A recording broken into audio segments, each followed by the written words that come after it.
Lakad papunta sanang palengke na uwi sa biyaheng dagat. Minsan di talaga maintindihan na bigla-bigla na lang nagbabago ang mood natin at biglang liko ang ating desisyon sa buhay, ano? Habang nasa daan kami ay nakita ko ang araw at naisip ko parang magandang manood ng sunset sa tabing dagat. Subalit hindi na namin naabutan ang paglubog nito. Dito ko na lang ibinaling sa malalakas na alon ang aking atensyon. Tuluyan na nga namin kinalimutan ang pamamalengke. Dinala naman ako ni Aniko dito. Habang naglalakad ay biglang dumaan ito na may malakas na tugtog. Tumingin-tingin nga ako sa paligid at parang mapapaindak na yata ako.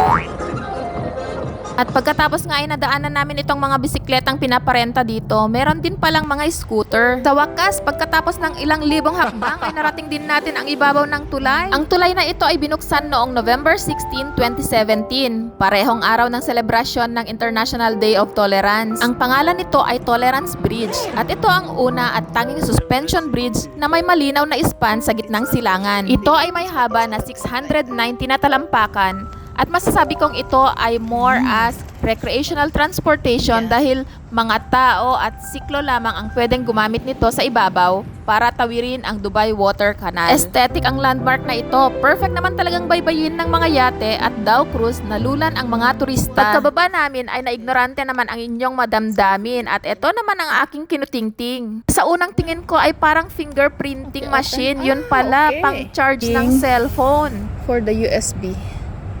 Nice. You can just keep your mobile here and charge there and enjoy the view. Oh, wow.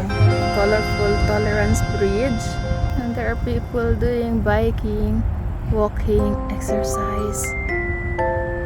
It's a nice place to be fit. And if you're tired, same like this meow meow, you can take a rest. And I found a new cat. Huh? Really? She's pregnant? Oh, mashallah. Oo nga. It's boss. It means it's the speaker. We call this one, looks like the papait. But it's not papait, guys.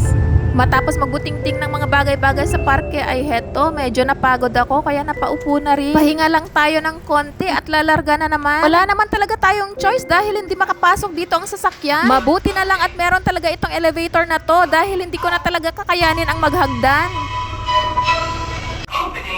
O panis, may pa-cinematic effect pa sa elevator. At yung akala mo na tapos na, pero meron pa palang magandang experience na ibibigay ang pagtawid sa tulay na ito. Lobat na ang katawan ko, pero nung makita kong paparating ang sasakyan na ito, bigla akong nagkaroon ng energy. Di mo kailangan ng drone.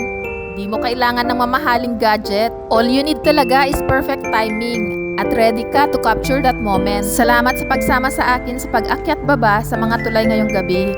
At sa pagsama sa panonood sa mga tanawin dito sa Dubai. Sana ay nag-enjoy kayo sa pagsilip sa ganda ng Dubai mula sa video na kuha ko. Huwag kalimutang i-like, i-share at mag-follow at subscribe para sa iba pang mga exciting adventures sa mga susunod na vlog. Hanggang sa muli!